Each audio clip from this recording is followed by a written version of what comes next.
Aleluia, glória a Deus. Oséias capítulo 6, versículo de 1 a 3 diz assim: Vinde e tornemos para o Senhor, porque Ele despedaçou e nos sarará, fez a ferida e a ligará.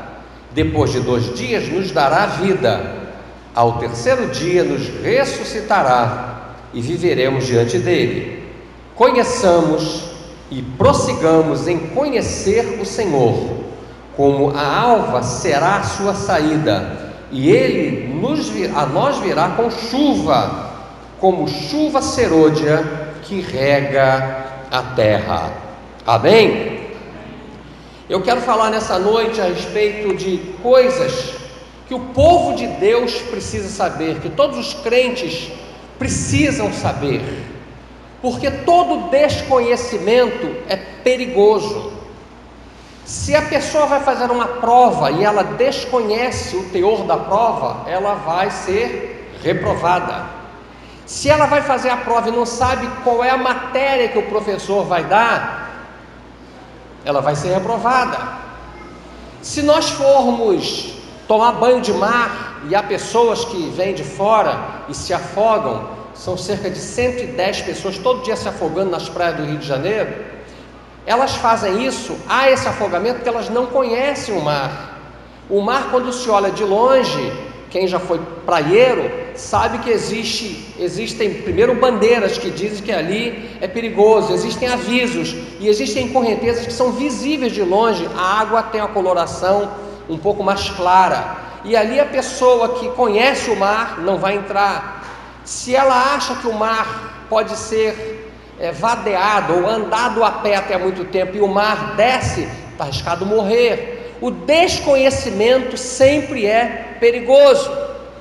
Se nós formos tomar banho de um rio e não conhecermos os redemoinhos que há no rio, os perigos do rio, se ali existe um animal, se ali existe piranha, se ali existe jacaré, se nós desconhecermos, corremos um risco maior. O desconhecimento é sempre perigoso em qualquer instância. Se nós vamos a um lugar onde nós não conhecemos, não é perigoso? Você não conhece, você não sabe se você pode sair às 10 horas da noite, você não sabe se em algum lugar existe assalto, você não sabe se ali você pode ser atacado por alguém. Lugares desconhecidos, quando se conhece o lugar, se anda com mais cuidado. A pessoa, por exemplo, quando vai mexer numa máquina, se ela não conhecer bem a máquina, está arriscado ela perder o dedo, perder a mão, se acidentar, ou no mínimo não produzir o que aquela máquina requer que ele produza. A pessoa vai mexer na máquina e não sabe. Os carros hoje são tão modernos que quase precisa fazer um curso em determinados carros. Não sabe como abre a porta, não sabe onde liga, são muitos os botões, quase que parece uma nave. Então, na medida que nós conhecemos, as coisas facilitam para nós. Quando alguém vai andar numa rua, por exemplo, de carro, quando ela já foi várias vezes àquele lugar, ela sabe onde há uma curva, ela sabe onde há uma depressão, ela sabe onde há um aclive, um declive, ela sabe onde há um buraco, ela sabe onde há uma curva muito perigosa. Se não sabe, ali se torna um lugar que pode ser perigoso. Então nós, da mesma forma do ponto de vista espiritual, precisamos entender algumas coisas. A primeira coisa que nós precisamos entender é o ser que é o nosso adversário, que é o diabo. Paulo disse assim: eu conheço os seus ardis. O diabo é um ser tão inquietante que 44% das palavras de Jesus foram a respeito do diabo e do inferno. Quando não se conhece o inimigo, não se leva vantagem. Um lutador que vai lutar com outro, ele precisa conhecer os pontos fracos, os pontos fortes, se ele soca com a direita, se ele bate aqui embaixo, se ele bate em cima. Não é verdade? Um time, quando vai jogar com o outro, ele analisa bem onde esse time é forte, onde é fraco, onde é a fragilidade desse time, onde é a fortaleza. E o diabo tem as suas estratégias. Não pense que o diabo é um ser apenas de oportunismo, ele é um ser de trabalho, ele arquiteta contra nós, e pior, ele nos conhece muito mais do que nós a ele. Então nós precisamos, não é agora pegar um monte de livros e falar a respeito do diabo, mas nós precisamos conhecer como ele faz, como ele age, porque nós podemos nos expor a um ser muito mau, podemos fazer algumas coisas que são do agrado dele sem que a gente saiba. Por exemplo, você acha que quem inventou o cigarro foi Deus? Só pode ter sido o diabo, algo que mata. No ano passado, aqui no Brasil, foram gastos 66 bilhões de reais com problema de saúde oriundo do tabaco. Isso não pode vir de Deus, porque Deus não é um Deus destruidor. Quem é que inventou a prostituição? É só você olhar quantas crianças hoje estão indo pelas ruas, que não tem mãe, é uma criança gerando uma criança. Então a mídia se propõe a propagar o pecado. Quem inventou o pecado? O diabo. Quem inventou a maconha? Quem inventou essas coisas todas? Você acha que a folha da maconha não é uma coisa boa? É, porque foi Deus que criou, mas a utilização dela tem um fim pernicioso. Então quando nós conhecemos, eu digo, eu não vou fazer aquilo ali, eu não vou agir desse jeito, eu não vou emprestar minha boca para fazer alguma coisa que agrade às trevas, eu vou me comportar, eu vou me dominar. A gente precisa conhecer como ele age. De outra forma também a gente precisa conhecer a Deus. Por isso que o texto diz: conheçamos e prossigamos em conhecer ao Senhor. E aqui o verbo é gnos, que é conhecer por intimidade, conhecer por experiência, estar com Ele diariamente, vindo à igreja sempre, orando sempre, lendo a Bíblia sempre, procurando entender Deus, porque Deus é um ser extraordinariamente grande, e para a gente entender tudo fica muito difícil. Então nós precisamos de uma ajuda para que nós possamos entender esse Deus. Tem coisas que até hoje eu não entendo, já disse a Ele que eu não entendo. Por exemplo, eu não entendo porque que Ele mandou Jesus morrer por mim e por você. A Bíblia diz em Romanos 5,8, porque Ele prova o seu amor para conosco, em que Cristo morreu por nós, sendo nós ainda pecadores. Eu garanto que se tiver alguém para ir para o inferno e pedir o dedinho mindinho da minha filha que está aqui, qualquer do meu filho, eu não dou. Falei, não, você vai para o inferno. Mas Deus deu o que era de melhor, precioso. Eu não consigo entender que Deus não guarda rancor, e que Deus chega para o povo de Israel, como já foi pregado aqui, e mostra o povo adulterando do ponto de vista psicológico. Ele diz: pô, volta para mim que eu te recebo, eu te purifico. Nós normalmente temos reações contrárias. Ele tem uma reação de chamar. Então nós precisamos conhecer Deus, porque quando nós não conhecemos, nós corremos basicamente dois riscos. Primeiro, de entristecer e fazer coisas que Ele não gosta. Nós não gostamos de entristecer pessoas que nós amamos, é ou não é verdade?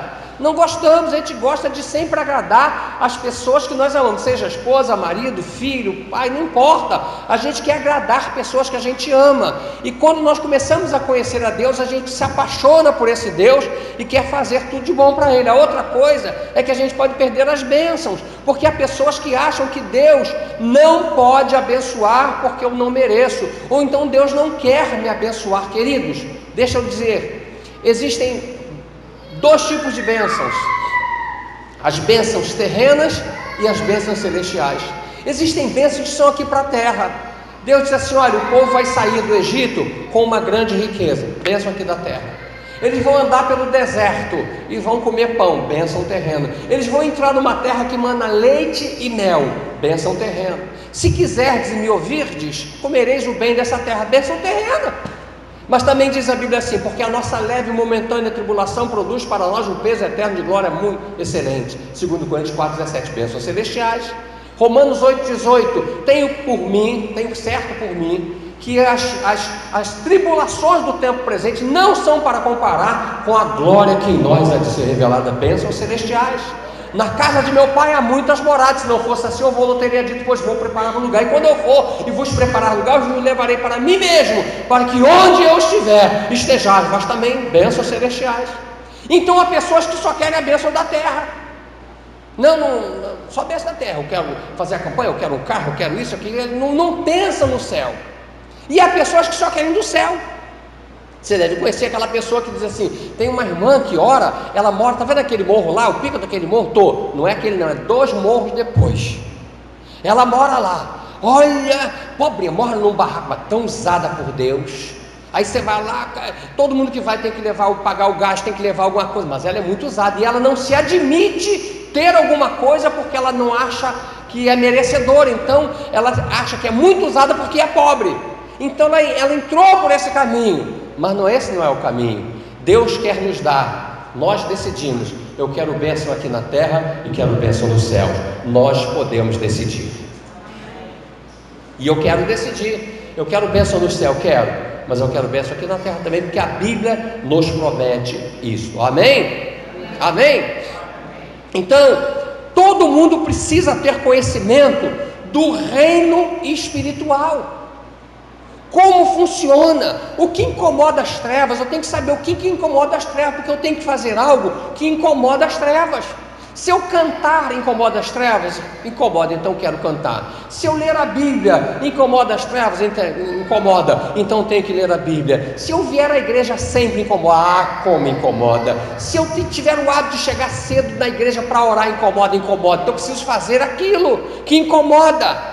Por que o reino espiritual reage? Porque o diabo é um ser que atrapalha. Ele é um ser atrapalhador. Ele, se puder, ele mata todos nós.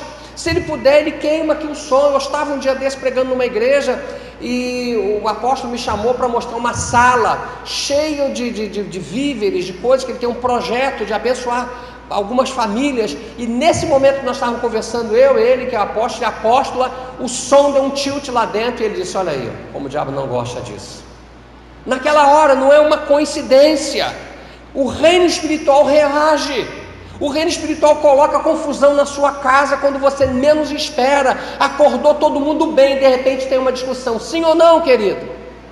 De repente é assim, ele reage. Domingo eu conheci pessoas que dizem assim: domingo é o pior dia para mim, eu vou para a igreja, eu vou adorar a Deus, mas é um dia que sai tanta confusão e a pessoa ainda não encontrou mecanismo para dizer assim: olha, capeta, você hoje não vai fazer confusão aqui na minha casa, porque eu vou para a igreja, eu vou adorar o meu Deus, fazendo você o que quiser, repreendê-lo com a sua palavra, amém? Ele reage. Nós também precisamos entender como Deus age, porque nós criamos uma expectativa que às vezes não é aquilo que Deus promete, não é? Quantas pessoas fazem orações que não são orações que Deus vai ouvir?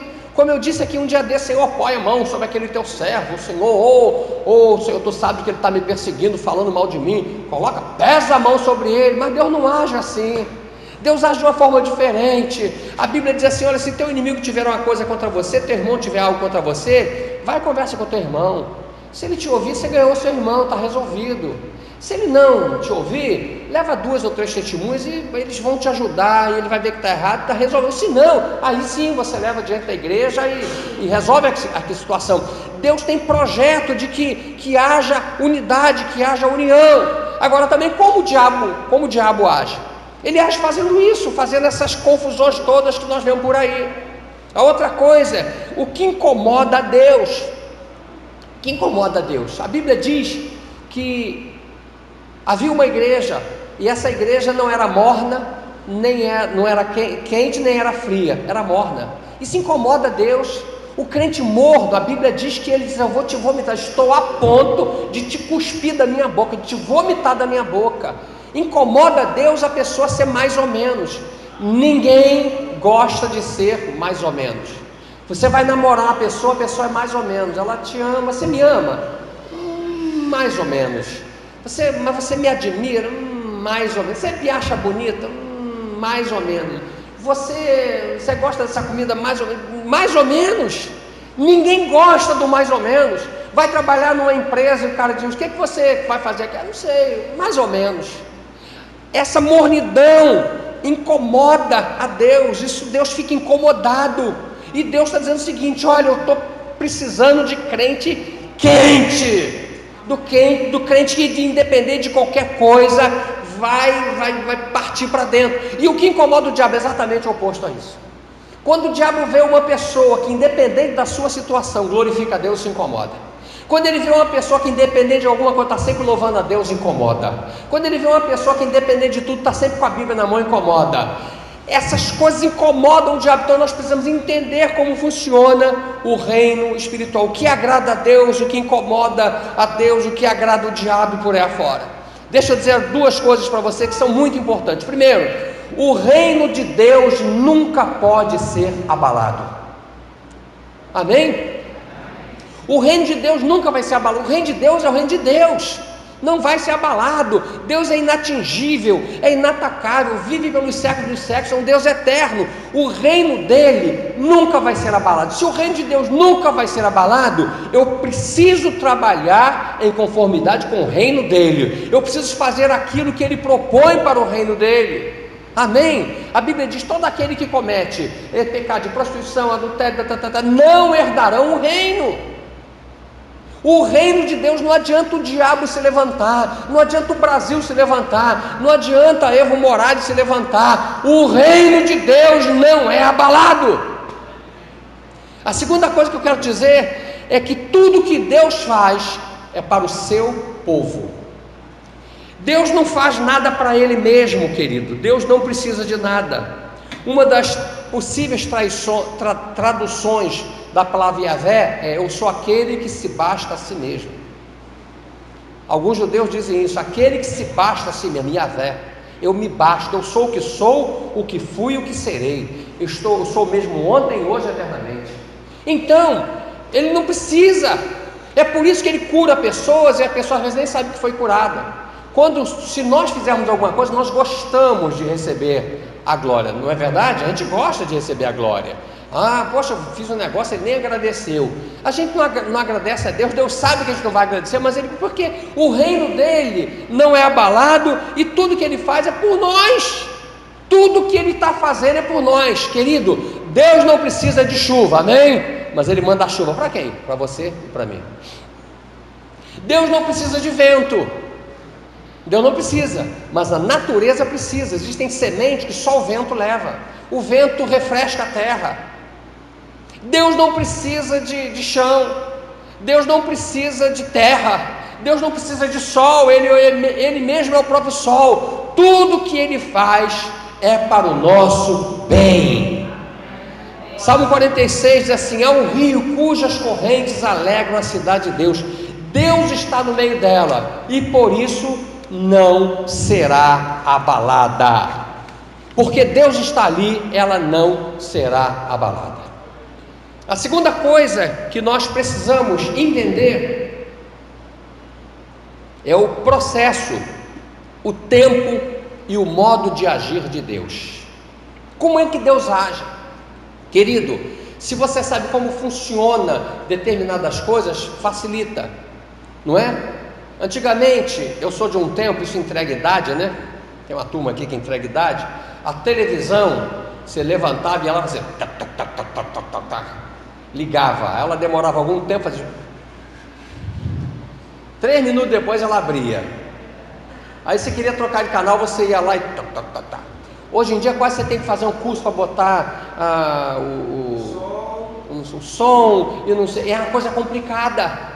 A forma de agir. Como é que um dia eu peguei um carro e eu fiquei dentro do carro, estava até com a pastora, não era meu, peguei para algum lugar, eu não sabia como sair de dentro do carro, eu não sabia como abrir a porta. Tivemos que chamar uma pessoa, ele foi futucando, o meu eu sei como é que abre, o dele eu não sabia. Era um carro japonês, eu falei, meu Deus do céu, o japonês está de olho fechado, eu que estou de olho aberto, não sei abrir esse carro. Eu sei que no final das contas conseguiu abrir lá, porque você está entendendo a forma de agir. Quando nós compreendemos a forma de agir, nós deixamos de nos decepcionar. Então, por exemplo, quando você pega a vida de Paulo teve um encontro com Jesus no caminho de Damasco, um caminho tão fulminante que ele caiu no chão. Dizem que ele não caiu do cavalo, mas com certeza ele estava em cima de um animal, ele não ia fazer aquele caminho tão intenso, tão longo, a pé, ninguém faria um caminho daquele. Ele estava em cima de um animal que provavelmente fosse um cavalo, e ele cai no chão. E aí, quem não se converte? Quem é que não se converte diante de uma experiência dessa? Só uma experiência muda uma convicção. Quando você pode ter a convicção que você tiver, o dia que você tiver uma experiência, muda toda a convicção que você tem. Ah, eu sou o máximo, eu nasci para ser rico. Até o dia que é sequestrado, mudou a convicção dele. Falou, sabe de uma coisa, eu não sou nada, eu tive a ponto de morrer na mão dos sequestradores. A experiência boa muda uma convicção. E Paulo se converte, ele começa logo de cara, a primeira pergunta que ele faz é chamar ele de Senhor.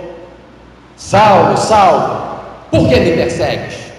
Dura coisa é para ti recalcitrar contra os aguilhões. Recalcitrar é escoiciar. Quem és, Senhor? Ele estava perseguindo a igreja de Deus, e a pergunta que ele faz é: quem és, Senhor? Tisme Kyrie, lá no grego. Quem és, Senhor? Eu sou Jesus a quem tu persegues. Você está pensando que está perseguindo a igreja? Está perseguindo a mim. Nunca persiga uma igreja, você estava perseguindo ao Senhor. E aí ele ficou cego. Quem é que não se converte? Quando Deus falou com Ananias, ele disse: Senhor, esse camarada persegue a igreja. Ele falou: tudo bem, mas eu vou mostrar a ele o quanto ele vai padecer pelo meu nome. Para o diabo nunca acusar, ele teve uma experiência muito grande. Quem não se converte, mas Deus vai dizer assim: mas olha o quanto ele sofreu. Paulo fez 4 viagens missionárias, 3 navios afundaram, tá bom para você? Paulo, toda a cidade que ele foi, ele apanhou e foi expulso de várias. Saía de lá criando confusão, foi chamado de praga, mas era Deus agindo na vida dele. É assim que Deus faz. Sabe por quê? Porque Deus é um incentivador. Você pode desanimar. Ele falou: se anime, eu te tomo pela tua mão direita e te digo: não temas. Olha, quando tu passares pelas águas, eu estarei contigo. Pelos rios, os rios não te submergirão. Quando tu passares pelo fogo, não te queimarás, nem chama alguma arderá em ti. E Deus é um Deus incentivador. Então nós olhamos para Paulo e vemos como hoje nós não podemos reclamar. É por isso que Paulo existiu. Pode reclamar? Qualquer um de nós, na pele de Paulo, já teria desistido. Eu sou lá o primeiro de cara. Como é que tudo que faz parece que dá errado? Mas ele insistiu, ele disse: não, eu vou até o fim. Então, o processo de Deus é assim, e ele foi fortalecendo Paulo, e Paulo fez tudo aquilo que ele entendeu que tinha que fazer, para no final da sua vida ele dizer: olha, eu cumpri o meu propósito, eu cumpri o meu chamado, guardei a minha fé, eu cumpri. É isso que o texto quer dizer: cumpri tudo aquilo que Deus me chamou, fiz tudo que ele tinha que chamar. Aí você olha para Jó, forma de Deus agir, o tempo de Deus agir, o modo de Deus agir. Espera em Deus, não é que diz o salmista: minha alma, por que você está abatida? Espera em Deus, espera a alma. Ele falando com a alma dele: porque ainda o louvarei. Esperei com paciência no Senhor, e Ele se inclinou para mim, e me tirou de um lago horrível, me colocou os meus pés sobre a rocha, e firmou os meus passos. Eu esperei com paciência. Deus não se atrasa, Ele só capricha. Aí Jó, um homem íntegro, reto, temente, que se desviava do mal, de repente ele perde num dia só 10 filhos. Quem de nós suportaria? E há pessoas que não conseguem suportar e não superaram até hoje a perda de um, quanto mais perder 10. Se ele perdeu 10 filhos, ele tinha alguns netos e todos morreram. No mesmo dia ele perdeu toda a riqueza e continua a glorificar a Deus. Depois ele perde a saúde e continua a glorificar a Deus. Para que nenhum de nós possa desanimar por conta de um problema, por conta de uma situação. Ele usa a vida de Jó. Quando você estiver triste, olha para Jó. Quando você estiver tentando desanimar, olha para Paulo. Então nós olhamos e dizemos: mas eles não desanimaram. Eu não posso desanimar, eu tenho que continuar, porque eles são as colunas. É a forma, o processo, o tempo, o modo de agir de Deus. Nós precisamos entender. Deus não é pego de surpresa. Você foi mandado embora do seu trabalho, Deus não foi pego de surpresa e foi mandado embora, não. Ele já sabia, e Ele já preparou uma outra porta que está aberta, e essa porta vai ser aberta se nessa demissão você começar a glorificar a Deus e dizer: Senhor, obrigado, Tu és o Senhor da minha vida, o Senhor nunca me desamparou, nunca me deixou porque fui moço, agora sou velho, ainda sou moço. Nunca vi um justo desamparado, nem a sua descendência mendigar o pão. Se murmurar, o diabo chega e fecha as portas e pega a bênção. Quando nós olhamos para Jeremias, caramba, ele passou uma luta muito grande. Deus disse para ele: ó, Jeremias, você vai lá e vai profetizar. Começa a profetizar. Jeremias fez aquilo que Deus tinha mandado. E no final ele diz: Senhor, está complicado, a situação está complicada. E você sabe que Deus disse para ele que você está reclamando, você está competindo com gente, como quando você for competir com um cavalo, como é que vai ser? A situação vai piorar. E no final Jeremias diz: olha, o Senhor me iludiu, o Senhor me enganou, o Senhor mandou eu falar. Agora as consequências, querido, quando nós começamos a fazer a obra de Deus, começa a vir algumas retaliações. Aguarda que Deus esteja contigo. É melhor a presença dele do que a vitória que ele vai te dar. A presença de Deus é tudo na nossa vida. A presença de Deus. Teve uma mulher que ela reclamou e Deus falou: você quer que eu tire tudo, quer que eu leve teus filhos, ou você não gosta da minha presença? A minha presença é tudo, a tua graça me basta, porque o teu poder se aperfeiçoa na fraqueza. Entender esse processo. Gideão está ali desanimado, aviltado, vilipendiado, escondendo os seus víveres, malhando trigo. E o varão chega para ele e diz assim: ô Gideão, é o seguinte, você é um varão valoroso. Olha o processo de Deus, querido. Eu estou falando para Gideões aqui: você é valoroso, você tem um valor que você não conseguiu enxergar, mas você vai enxergar a partir de hoje. Você tem um valor. O fato de você estar aqui é porque você é valoroso. O fato de você ter aberto o coração, um dia, sua boca para profetizar a respeito de Deus, mostra que você tem o seu valor. Você é valoroso. Deus disse para um homem que estava completamente fadado ao insucesso: diz: você é valoroso. Você não sabe o que é, mas você é. Deus conhece as suas fraquezas, mas também conhece as suas fortalezas. Ele sabe que você é um varão e uma varoa valorosa. É a forma de Deus agir, porque Deus é um Deus incentivador. Sabe do que nós precisamos? De retornar à palavra, ter o hábito de ler a palavra, beber da palavra, pedir a Deus entendimento, que o Espírito Santo é o intérprete, pedir a Deus para te dar vontade, pedir a Deus para te dar desejo. Assim como você acorda e tem vontade de tomar um café bem quentinho, um café com leite, comer um pão com manteiga, um pão com queijo, comer alguma coisa, comer aquele troço branquinho que faz que vira assim, tapioca, comer um negócio. Você sentir o desejo de falar com Deus, o desejo de ir para a palavra e ler a palavra dele, e ler com critério. Não é ler, pegar um texto hoje, outra manhã. Você até pode fazer isso eventualmente, mas é ler a Bíblia em ordem, para entender como Deus faz, como Deus age. Precisamos entender isso, amém, igreja? Amém. Terceira coisa que todo crente precisa saber é o poder da intercessão. Se nós soubéssemos, se todos nós soubéssemos o poder da intercessão. Quando alguém faz um pedido em nome do outro, quando alguém vai a uma pessoa e faz um pedido para o outro, quantas pessoas estão empregadas por intercessão de outrem? Foi lá e a pessoa disse: olha, eu tenho um amigo que é muito bom, uma amiga que é muito legal, e ela está precisando. Você não tem uma vaga aí? Não, aquela vaga ali, você guarda para o meu amigo. Ele disse: é seu amigo? Ele é gente boa, nunca foi preso à toa, então eu vou guardar a vaga para ele. Não é assim?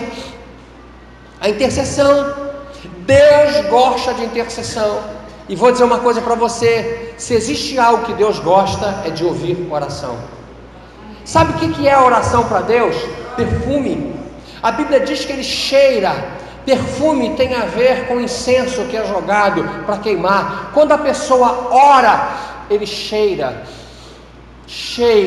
A Bíblia diz isso. A nossa oração é intercessão. Vai para Apocalipse, que ele vai ver que o anjo jogou incenso no incensário e aquela fumaça subiu. Ele disse assim: essas são as orações dos crentes. A oração cheira bem. Agora tem alguma oração que fede. Senhor, mata ele. Senhor, rasa com ele, pesa a mão sobre ele. Senhor, sou teu servo, ele não é. Aquele infeliz do meu vizinho lá, Senhor, que está fazendo isso, Senhor, manda ele para o inferno. Essa oração deve feder diante de Deus. Mas uma oração de intercessão, e eu vou repetir mais uma vez: Deus tem pacto com quem intercede, não a pessoa que é intercedida, digamos assim. Se ele merece ou não merece, não é um problema. O problema é que você está no lugar dele. Quando a pessoa intercede, Deus vê aquela pessoa como você. Você entendeu o que eu disse? Quando você intercede por um traficante e você está intercedendo por ele, Deus vê aquele traficante como você está no lugar dele. Se você está intercedendo por uma prostituta e você vai interceder por ela, Deus olha para ela como se estivesse vendo você. Você é o intercessor. Ele tem um papo e ele gosta de ouvir oração e gosta de atender às orações. Se o outro merece ou não merece, não é problema. Deus pode pegar uma pessoa hoje que é o cão e fazer dessa pessoa um ícone na igreja dele, um ganhador de almas, uma pessoa que vai revolucionar, que vai entrar nessas casas e você vai ficar impressionado. É só você olhar, por exemplo, a vida de Jó. Jó estava todo arrebentado, Jó estava todo aviltado, Jó estava doente, pobre, sem respeito, e Deus ainda deixou a mulher dele para dizer assim: olha, amaldiçoa o teu Deus e morre infeliz. O infeliz é por minha conta, mas estava na alma dela. Amaldiçoa o teu Deus e morre. E ele ali, todo arrebentado, sabe o que Deus diz? Interceda por eles, a tua oração eu ouço. Então, você pode estar mal, minha irmã, escuta o que eu vou dizer para você. Você pode estar caindo pelas tabelas. Se alguém for pedir oração a você, interceda. Não posso interceder. Minha filha, eu estou precisando de oração. Perdeu a sua bênção. Você está querendo que eu ore por você? Eu até vou orar, mas depois você ora comigo, eu estou muito mal, estou caindo pelas tabelas. Não faça isso não, interceda. Deus Todo-Poderoso, Deus não vai atender a oração porque você está bem. Deus vai atender a oração porque Ele é Deus. Jó estava todo mal e Deus atendeu a oração de Jó. Abraão orou pelas mulheres que estavam estéreis. A mulher dele era estéril e ele estava intercedendo para que Deus abrisse a mata das mulheres, e Deus atendeu. O diabo podia dizer que você está intercedendo porque tua mulher é estéril, Sara está estéril, como é que você vai interceder? O problema não é se a mulher está estéril, não é se tem problema. O problema é que Deus gosta de ouvir oração e Ele gosta de atender as orações. Amém? Moisés, o intercessor, Moisés foi para o monte, foi lá para o monte. Quando ele foi descendo, Deus disse assim: olha, pode descer, Moisés, o negócio está feia a coisa. Está feia a coisa. O povo se desviou. Agora o que aconteceu com o povo? Escute. O povo pegou Arão e mandou Arão fazer um bezerro de ouro. E eles dançavam ao redor de Arão. 11 tribos rodando, menos a tribo de Levi.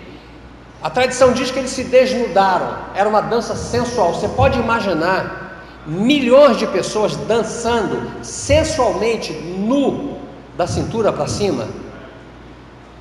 Não é para qualquer um ficar irado, não é para qualquer um ficar aborrecido. Moisés ficou aborrecido e subiu para o monte. Tinha passado 40 dias em jejum e voltou, passou outros 40 dias. Sabe fazendo o quê? No segundo, intercedendo por Arão e pelo povo. Sabe o que Deus disse para Moisés? Moisés, eu vou destruir todo esse povo, vou destruir matar todo mundo, e vou fazer de você uma grande nação. Você já imaginou como isso não mexe no emocional? Vai fazer de mim, ia fazer de Abraão, agora não é mais, agora de Moisés. Não é mais de Jacó, é de Moisés. Farei de Moisés uma grande nação. Ele podia dizer isso mesmo, Senhor, mata mesmo, mata essa turma aí. Ele disse: não, Senhor. Ele subiu para o monte e passou 40 dias intercedendo. A Bíblia diz isso em Deuteronômio e diz em Salmo 107, 108, 109 por ali, que ele passou esses 40 dias intercedendo por Arão, porque fez o jogo deles, e intercedendo pelo povo, dizendo: Senhor, não mata esse povo não. E sabe no final das contas o que ele diz? Ele diz assim: Senhor, Êxodo 32, ou tu perdoas o pecado desse povo, ou então tu riscas o meu nome do livro que tens escrito. E Deus não destruiu o povo. O povo merecia ser destruído? Sim ou não? Sim. O povo merecia tomar um peteleco de Deus para sumir todo? Sim. Mas por intercessão dele, não. Deus gosta de intercessão. Você quer ver um caso só mais? Jesus está preso, foi esbofeteado, cheio de hematoma, furaram todo ele, deram 39 lambadas nas suas costas, arrebentaram com ele, estava todo ensanguentado, cheio de hematoma, praticamente ninguém poderia conhecê-lo, de tão transformado que ele estava. E ali estava o povo que estava debochando dele. A Bíblia diz lá em Zacarias 13, assim: que feridas são essas nas tuas mãos? E dirá ele: são as feridas com que fui ferido na casa de meus amigos. Ele todo arrebentado, sabe o que ele diz? Pai, perdoa-lhes, porque eles não sabem o que fazem. Deus ouve. Senão o povo de Israel teria sumido do mapa. A intercessão de Jesus salvou aquela geração. Aquele povo foi salvo. Se você ler a história dos sumos sacerdotes, 1 ou 2 se converteram. Muitas pessoas que participaram da crucificação se converteram por intercessão de Jesus. Ele ama ouvir oração. Se você não tem orado, comece a partir de hoje a orar. Se você não tem intercedido, comece a interceder, porque há pessoas que só oram pelos outros. Comece a orar por você. Há pessoas que só oram por si. Comece a orar pelos outros. Ore por você, ore pela sua família, ore pelo seu pastor, ore pela sua liderança, ore, interceda. E quando perceber alguém ruim, alguém muito mal, interceda por ele. Um determinado homem, Deus disse para ele assim: pare nesse sinal aí. Ele parou o carro e Deus disse para ele assim: não tem ninguém na rua, mas não avance não. Está vendo aquele homem que está passando ali? Ore por ele agora, que ele está precisando muito. Às vezes se você está orando e sente o desejo de orar pelo Japão, ore pelo Japão. Se você sentir desejo de orar pelo Michel Temer, ore por ele. Ore, querido. Se vier alguma coisa dentro de você, você está diretamente ligado no trono de Deus e interceda. Amém? Amém? Amém. Quarta coisa que todo mundo precisa saber, todo crente, e que nós falamos ainda há pouco aqui, precisa conhecer o poder de uma oferta. O poder de uma oferta. A oferta move o céu. A oferta desata a bênção de Deus. E se todo mundo entender esse princípio, você vai entender o seguinte: por que o diabo se levanta tanto contra a oferta? A pessoa se converte, o diabo diz: vai dar dinheiro para o pastor. Ainda bem que fosse verdade, não é, né? Agora vai ser mulher do pastor. Sempre assim, porque as igrejas não sei o quê. Por que o diabo se revolta? É porque ele conhece o poder de uma oferta. Você está vendo como muitas vezes fazemos a vontade dele, roubando a Deus, como a Bíblia diz, não dizimando e não ofertando como devemos? Olha bem se o diabo conhece ou não conhece o poder de uma oferta. Havia no mundo algumas pessoas, Adão, Eva, Caim e Abel. E aí, oferta é oferta. Antes de qualquer coisa, Deus já pediu oferta.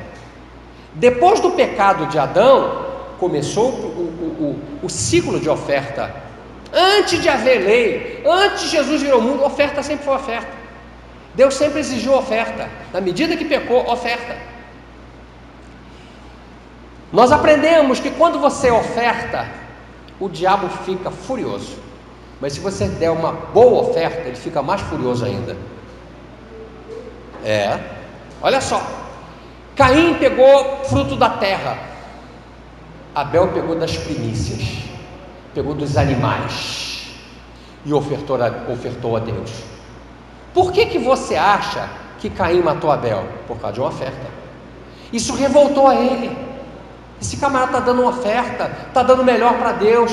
Ele então endemoniou Caim e Caim matou Abel. Primeira oferta do Velho Testamento, morte. Primeira oferta do Novo Testamento, todo mundo começou a dar oferta. Vendia a casa e dava oferta para os apóstolos saírem para pregar o Evangelho, para os enviados irem pregar. O diabo se incomodou. Está todo mundo ofertando. Deus estava amando, Deus estava gostando, mas o diabo estava infeliz. O diabo estava brabo. O que ele fez? Ele ficou bravo com as pessoas que estavam ofertando de maneira adequada. Aí ele colocou no coração de Caim. É isso que está escrito na Bíblia em Atos 5. Coração de Caim não, no coração de Ananias. Ananias, por que você permitiu que Satanás enchesse o teu coração para pecar contra Deus, para pecar contra o Espírito Santo? Foi Satanás que botou no coração dele. Não dá oferta não, dá só a metade. Olha como o diabo conhece o poder de uma oferta. Estou dizendo alguma besteira? Está na Bíblia. Aí, o que aconteceu com Ananias? Morreu, caiu, expirou.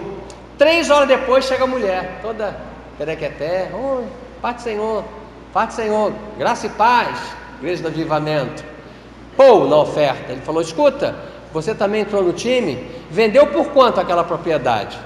Se você tivesse ficado com dinheiro para você, era teu, mas você fez um pacto com Deus. Satanás entrou no coração dele como entrou no coração dela, e ela morreu também. Olha como o diabo, querido, nós precisamos entender isso. Davi foi um camarada de ofertar. Ele ofertou, foi muita coisa, toneladas de ouro, bilhões em dinheiro, porque era muito rico. Eu tive no palácio dele, um senhor palácio, no alto de uma montanha, riquíssimo. O que aconteceu? O filho dele herdou tudo e foi o mais rico sobre a terra. Nós falamos ainda agora de Abraão. Quando foi dada a oferta, o que as aves fizeram? Foram lá acabar com a oferta. O diabo conhece o poder de uma oferta, querido. Todas as vezes que você vier à igreja, ou que você for à igreja, leve uma oferta. Nunca dê oferta sem propósito. Nunca. Dê com um propósito: Senhor, isso aqui é para isso. Sabe aquela sua enfermidadezinha que já dura tanto tempo? Começa a dar para Deus: Senhor, eu estou dando essa oferta por causa dessa enfermidade. Não curou, estou dando por essa enfermidade. Dá para qualquer coisa, mas dá com um propósito, porque Deus gosta de desafios. Amém? Amém? Amém. Outra coisa, é a terceira? É quarta, né? Quarta coisa que todo crente precisa saber: o poder de uma declaração profética. Declaração profética. Sabe por quê? Nós somos pessoas acostumadas à reclamação. A gente reclama do vereador, reclama do deputado, reclama do deputado federal, estadual, reclamamos do senador, reclamamos do governador, do prefeito, reclamamos quando está fazendo muito sol. Ai, que calor, está reclamando. Ah, essa chuva logo agora que vai sair, está reclamando. Nós somos seres reclamões. Nós reclamamos de tudo. Não é? Se a criança gritou: cala a boca, garoto, a gente reclama. A nossa vida, humanamente falando, é de reclamação. Isso traz mal, faz mal. A gente tem aprendido isso, que não dá para reclamar. A murmuração matou o povo de Israel. Foi a murmuração que matou o povo de Israel. Agora, a declaração profética, querido, nós precisamos entender isso.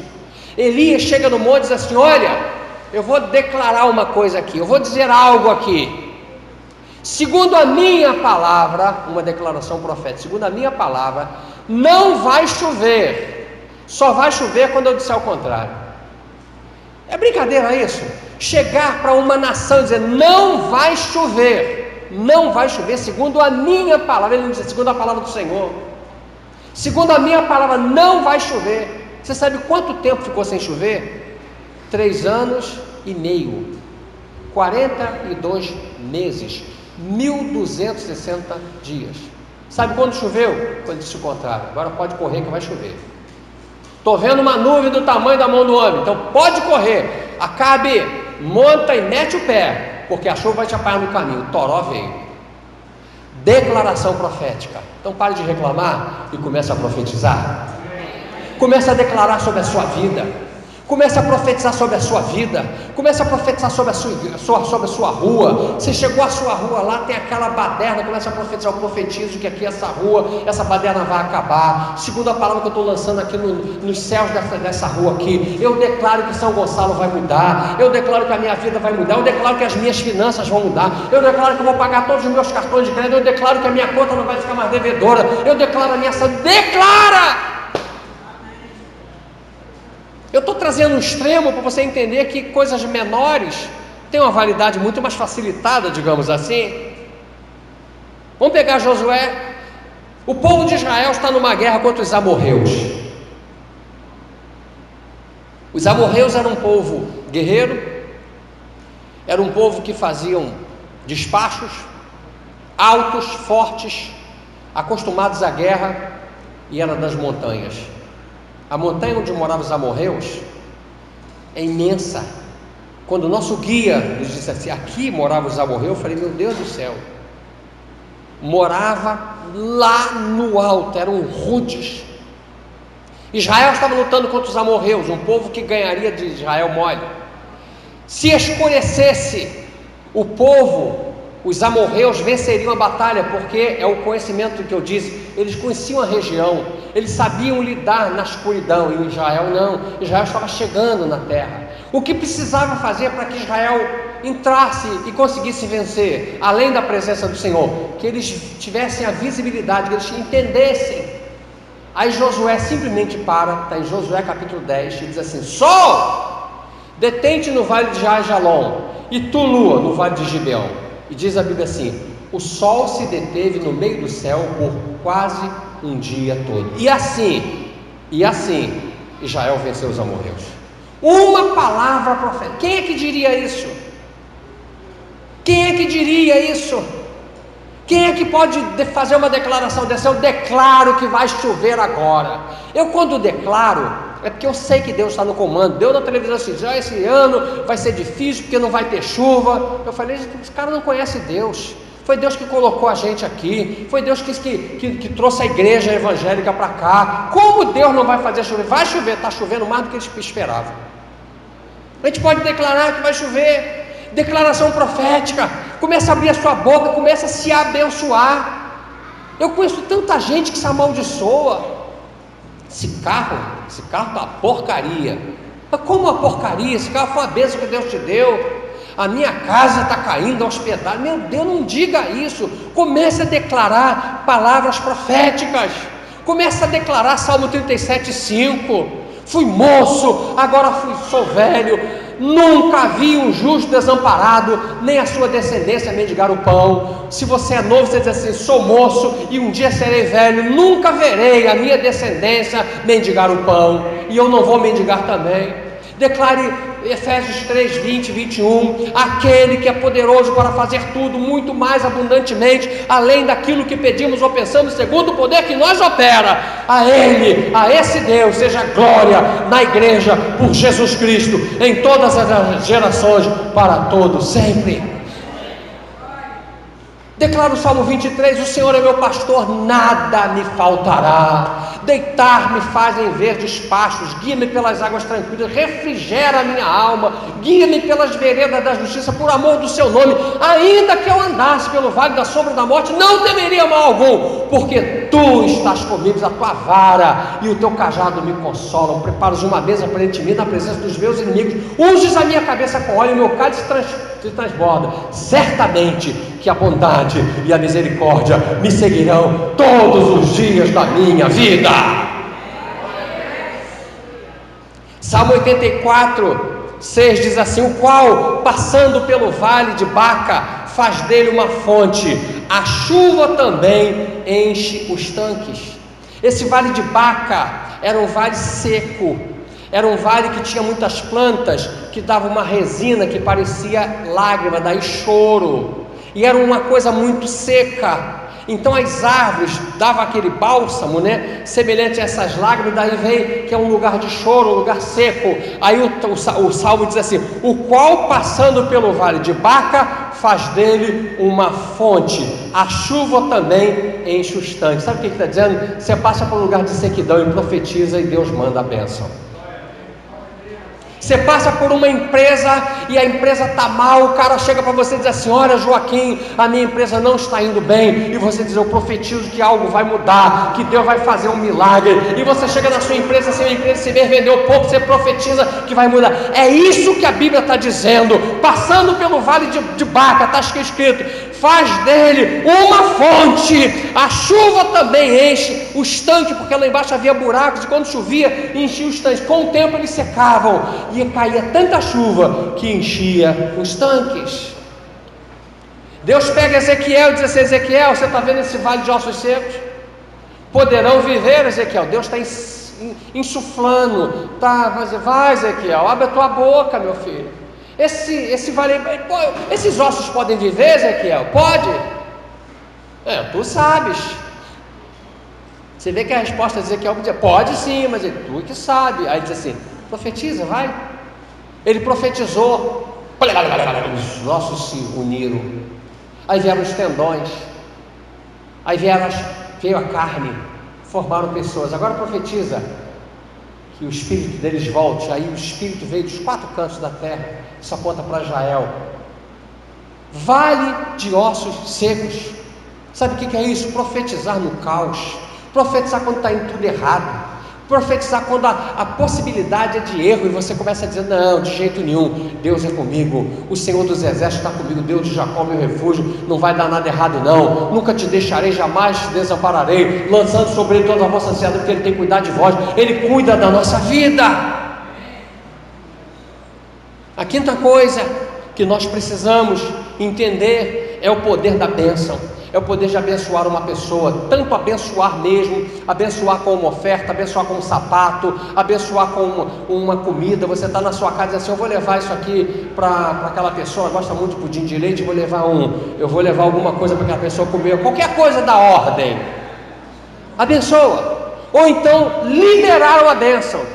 Querido, a Bíblia diz que Jacó, sendo escravo, abençoou a Faraó, e hoje está o Egito aí até hoje, por causa da bênção de Jacó. A bênção. Números 6:24 diz assim: o Senhor te abençoe e te guarde.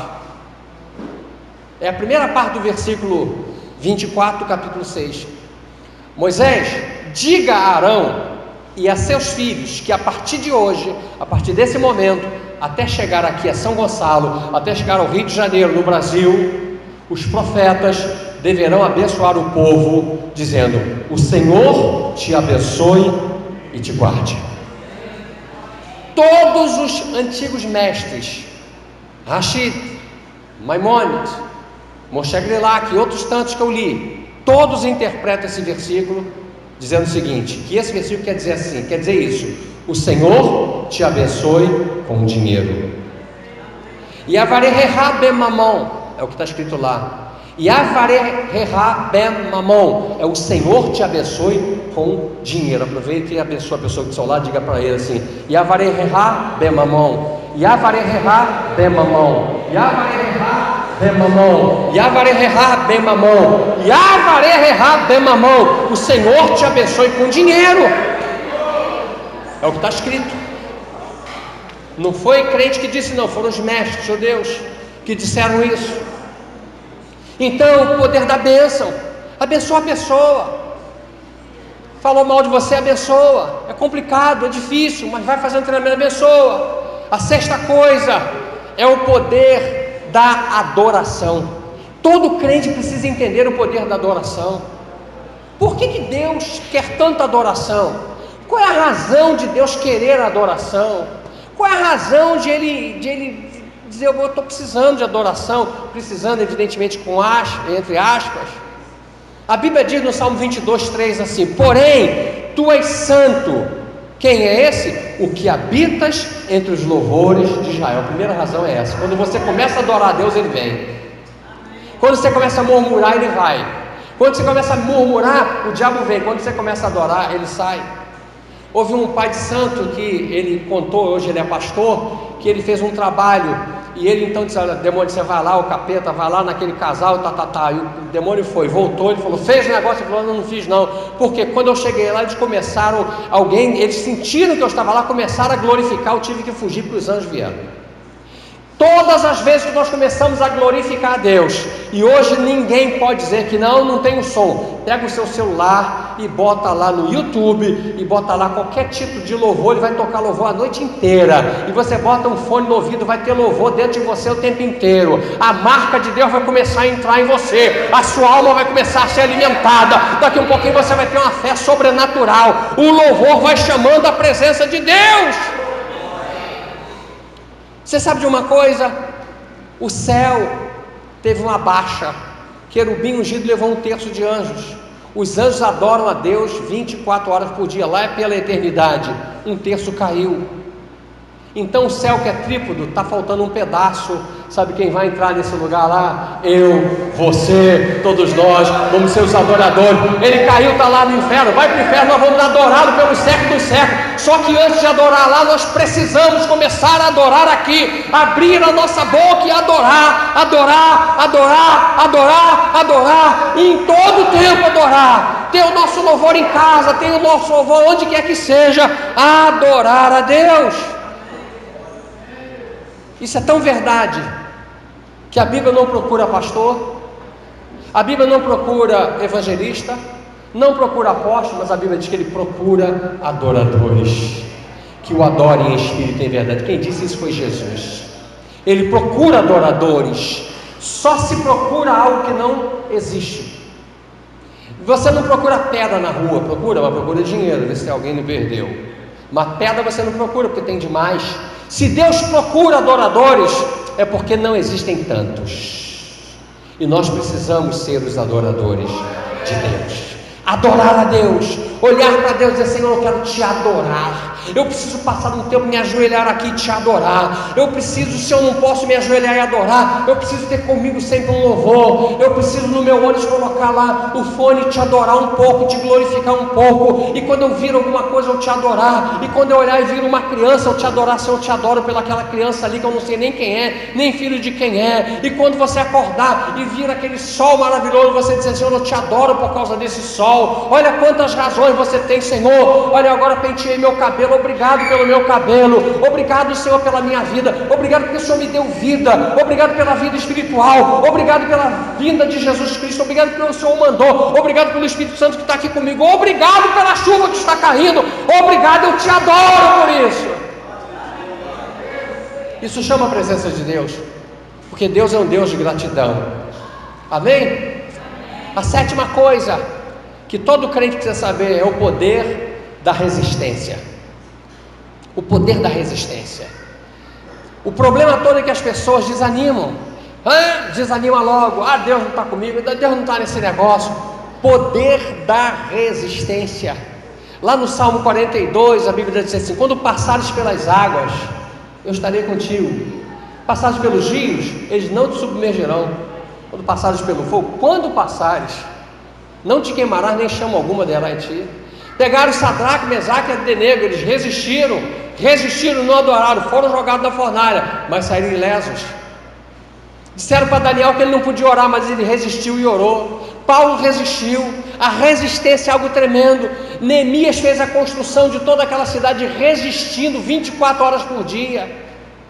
Deus podia dizer assim: olha, todo mundo sai fora, né? Vou pegar um monte de anjos, vou botar aqui, pode construir o muro à vontade, que está tudo protegido, né? Está tudo dominado. Deus podia dizer isso, não podia? Podia cantar aquele: está tudo dominado, mas Deus falou: não, vai resistir. Ensinar a resistir. Ele resistiu. Paulo resistiu foi coisa absurda. Ele disse assim: eu quis ir ter convosco, mas Satanás não o permitiu. Ele teve resistência de tudo, querido, mas ele resistiu. E no final, combati o bom combate. Bom combate? Acabei a carreira e guardei a fé. Um combate, coisas pequenas faz a gente não resistir mais. Coisas pequenas faz a gente contar para todo mundo: olha. E Paulo diz assim: eu combati o bom combate. Bom combate? 3 navios afundando. Apanhou que nem boi ladrão. Bom combate. Apanhou que nem boi ladrão, sofreu a barbaridade. A nossa leve e momentânea tribulação produz para nós um peso eterno de grande excelência. Uau! Resistência. Jeremias, já falamos dele aqui, a resistência. Todos os profetas de Israel diziam: olha, não vai entrar uma seta aqui, não vai entrar uma flecha aqui, Deus, assim diz o Senhor, e tal. E todos os profetas, ele resistindo: aquilo que Deus me disser é o que eu vou dizer. E no final ele disse: submetam a Babilônia. Resistência. E tudo que aconteceu, quando dava errado, Deus dizia assim: continua a profetizar. Querido, o poder da resistência. O diabo está lutando contra você, resista. A situação está contra você, resista. O governo está contra você, resista. Está tudo contra você, resista. Seu pai está contra você, resista. Sua mãe está contra você, resista. Seu filho está contra você, resista. Resista, porque Deus está contigo. Nunca te deixarei, jamais te abandonarei. E a última coisa, a 8ª coisa, é o poder da gratidão.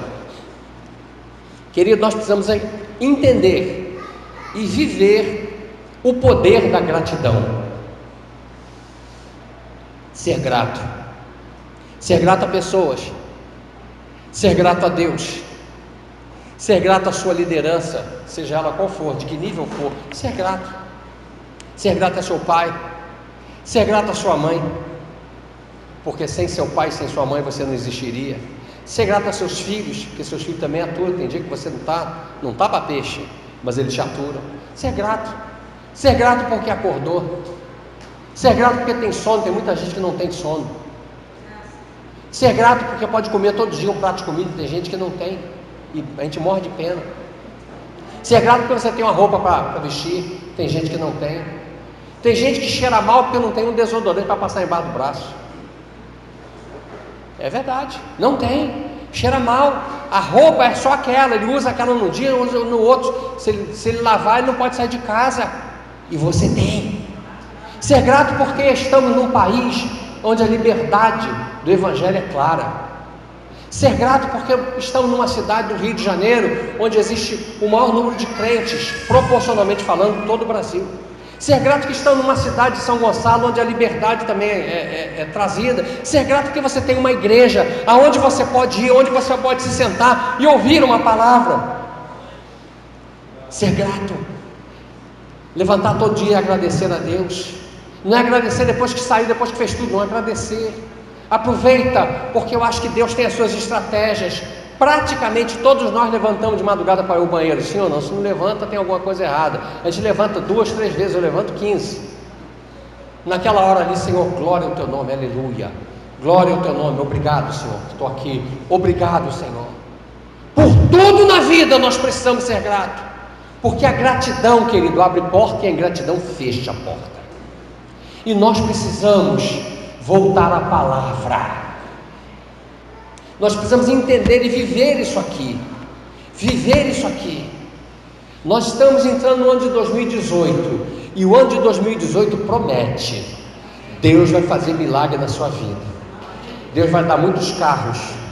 Deus vai dar muita casa, mas Deus vai salvar muitas famílias. Quem você não imagina. Anda por esse caminho. Isso aqui vai para a internet. Se inscreva no canal da Comunidade Evangélica Ebenezer, que quando for colocado, ela avisa. Ouça isso de novo e vamos começar a viver. Vamos ficar de pé em nome de Jesus. Nós sempre colocamos um louvor e adoramos a Deus. Hoje é uma noite de desafio. Se você está aqui, está desviado dos caminhos de Deus, eu estou te convidando a voltar para Jesus. Se você está aqui, se acha enfraquecido, eu estou te convidando a estar aqui à frente. Se você está aqui, que é hora de aceitar Jesus, venha para frente. E se você se sentiu desafiado e quer dizer assim, a minha vida vai mudar hoje, vem aqui. Pode chegar aqui, pode vir aqui para frente. Vamos estar orando. Pode vir em nome de Jesus. Pode vir em nome de Jesus. Eu estou te esperando vir. Deus tem um encontro com você aqui. Deus tem algo para fazer na sua vida.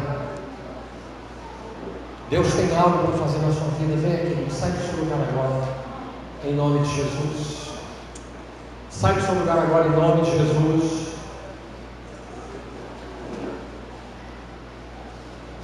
Vem, querido, é um desafio. Hoje Deus está te desafiando. Deus está te desafiando hoje. Venha com a sua boca profética. Se você sentir desejo de se ajoelhar, se ajoelhe. Se você sentir desejo de chorar, chore. Se você quer vir entregar a sua vida a Jesus, faça isso. Se você está afastado e quer voltar para os caminhos do Senhor, faça isso. Em nome de Jesus, nós vamos orar com você. Nós vamos orar com você agora. Venha que ainda há espaço para nós estarmos aqui louvando o nome do Senhor. Coloca a mão no seu coração. Querido Deus, no nome de Jesus, nós estamos aqui na tua presença. Nós te louvamos por estar aqui na tua presença. Nós te glorificamos por estar aqui na tua presença. E nós sabemos que existem coisas que nós precisamos saber. E hoje o Senhor nos ministrou o coração de que nós precisamos mudar, Senhor, a nossa rota. Talvez nós estejamos até hoje em rota de colisão com coisas que o Senhor gosta, e estamos, Senhor, fazendo coisas que o inimigo gosta, mas hoje nós estamos pedindo ao Senhor: coloca a nossa vida no prumo, coloca a nossa vida na rota, Senhor, faze-nos voltar, Senhor, ao primeiro amor, faze-nos voltar à palavra, Senhor, que alimenta a nossa vida, que alimenta, Senhor, suculento para a nossa alma. Faz um milagre, Senhor, na nossa vida. Opera, Senhor, de forma sobrenatural. Opera na vida de cada um, Senhor. Opera na vida de cada varão que está aqui, de cada varoa. Que esse seja um ato, Senhor, de mudança de vida, Senhor. Atinge os teus filhos que ainda estão no banco, Senhor. Visita a casa de cada um, Senhor. Nós te agradecemos porque sabemos que a tua palavra faz milagres, e por isso nós oramos a oração de Jabez, que todas as vezes fazemos, a oração de Jabez, que diz: tomara que me abençoes, que me alargues as fronteiras, que seja comigo a tua mão, que me preserve do mal, de modo que não me sobrevenha aflição. Eu também quero declarar que ao sairmos daqui hoje, não haverá bala perdida, assalto, tentativa de assalto, colisão, queda, atropelamento, luxação, torção, nada vai chegar à nossa vida. Eu declaro que os anjos de Deus já desceram com armas espirituais, com veículos espirituais para nos proteger no caminho até a nossa casa, andando no ônibus, no carro. Eu declaro uma semana de vitória, eu declaro uma semana de portas abertas, eu declaro um culto de ceia domingo que vem, cheio da glória de Deus. Eu declaro que a tua vida é uma vida de vitória, que você vai ter boca profética, boca abençoadora. Eu declaro sobre a tua vida. Se você crê nisso, se você recebe isso, se expresse com toda alegria na presença